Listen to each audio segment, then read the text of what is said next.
है मुकुमी चाहिँ यसो थिचेर हेर्दा हैन यति जति गाड्यो भने चाहिँ हैन निमिली +1 भन्छ हैन अनि त्यसपछि यो अलिकति अझै पनि डबल हैन भयो भने चाहिँ +2 भन्ने रहेछ अनि अझै बढी भयो भने हो यसरी चाहिँ हैन 6 मिलीसम्म गयो भने +3 अनि अझै गऱ्यो भने +4 हो यसरी चाहिँ थिचेर हेर्दाखेरि है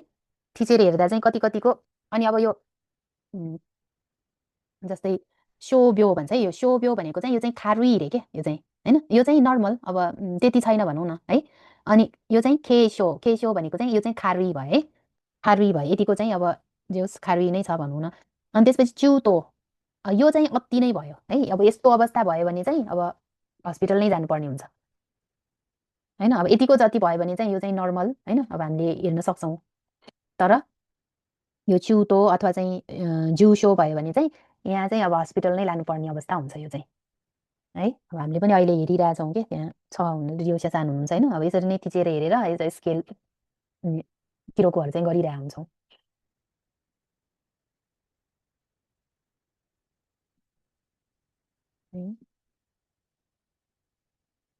अनि है यो चाहिँ के अरे फुस्युनो बुई कहाँ चाहिँ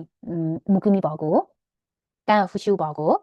र कति तेदोको छ है तेदो बुझ्नुभयो नि अघि नै देखाएँ है प्लस हो कि प्लस प्लस हो कि प्लस प्लस प्लस हो कि प्लस प्लस प्लस प्लस हो कि हो त्यसरी चाहिँ हेरेर अनि चाहिँ खान्सच गर्नु हाम्रो काम है फुस्यु तेदो हो खान्सच सिमास अनि रियोसानी तेदो न तेकिदो न उन्दो हो सितेमोराइमास है अब उन्दो त गर्नुपर्छ है जेमा पनि